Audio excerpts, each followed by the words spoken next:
Thanks for joining us tonight. I'm Jennifer Meckles. And I'm Mark Salinger. We start this evening with breaking news out of Douglas County, where a man is dead after deputies shot him. Police tell us this all started as a mental health call, a call made by the same man who later died. 9 News reporter Rhea Jha joins us live from Lone Tree tonight. You're south of 470, east of 25, outside an apartment complex at Peoria and Roosevelt Lane, Rhea. Right. Douglas County Sheriff's Office said this started just before 6:30 at this apartment complex. And as you said, investigators said a man called them having a mental health crisis, and at least one shot was fired inside his apartment.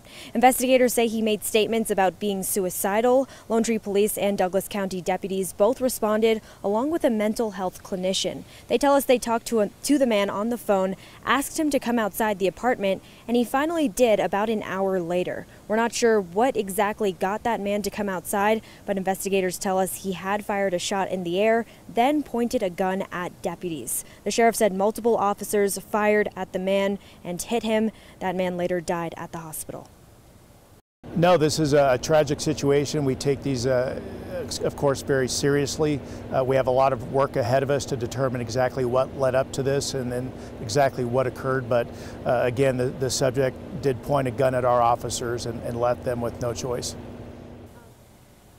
The sheriff did confirm that that man died from gunshot wounds. He also said that those officers would be placed on administrative leave in the future. Again, this investigation is ongoing at this time. Reporting live in Douglas County, Rhea Jha, 9 News. Rhea, thank you. Today, fire crews had their hands busy battling a grass fire in Park County. They called in firefighting airplanes really quick to try and get a handle on it very quickly. It started just after noon, about 5 miles southeast of Jefferson in Park County. Crews are calling it the 821 fire. So far, it's only burned about 10 acres, but you could see the smoke all the way from Highway 285. Deputies say they did have to evacuate a few campsites near that fire. No injuries reported, and crews say no homes are being threatened. Certainly the large story across the country, Lauren, is the hurricane that hit the southeast, but here in Colorado, we're just looking at hot and dry.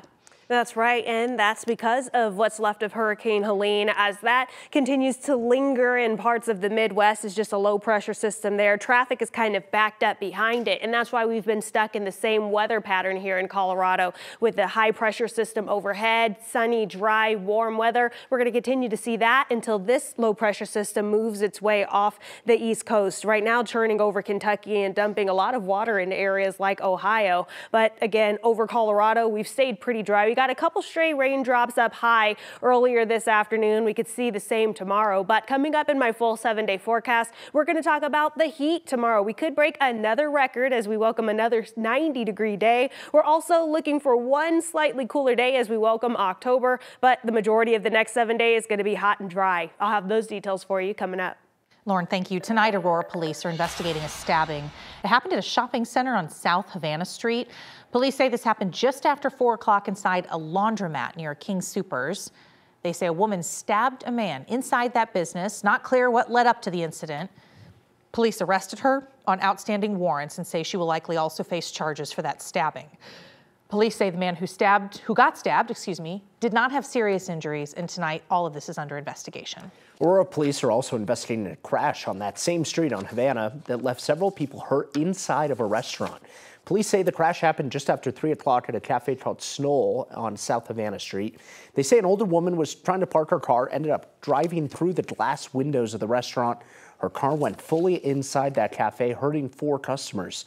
Police say those 4 people are expected to be okay. Still investigating exactly what happened in order to have that car inside that cafe.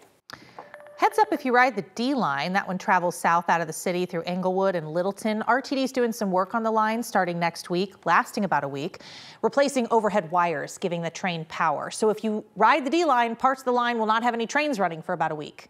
Those are the stations at Littleton Mineral, 18th and Stout, I-25 and Broadway, and Englewood and Evans. Instead, RTD says they're going to offer bus service in place of trains if you should need it. It is not clear who will be in charge of RTD security moving forward. The agency fired its police chief, Joel Fitzgerald, but will not say why. Fitzgerald first went on leave in early July. Even then, the agency wouldn't explain it, and RTD rejected our open records requests for his termination letter. This week, we learned from a state police database that he had been terminated for cause, just didn't explain the cause. The former chief joined RTD in 2022. He was paid more than the police chiefs of Colorado's 3 largest departments, despite the RTD department being fairly small. Fitzgerald was also previously fired from the Fort Worth Police Department in 2019. He won a $5.2 million whistleblower settlement from that city. RTD says they are taking steps for interim leadership. Tonight, not clear what their plans are to replace Fitzgerald. A small group of first responders logged more than 100 miles on their bikes today to raise money and awareness for suicide prevention. Most of them were from Aurora Fire Rescue. They were riding in honor of other first responders who've lost their lives to suicide. One of those first responders was former Aurora police officer Tori Anderson. Tori took her own life in 2022, just 4 days before Christmas. Unfortunately, her teammates, her co-workers were the ones that found her at her home.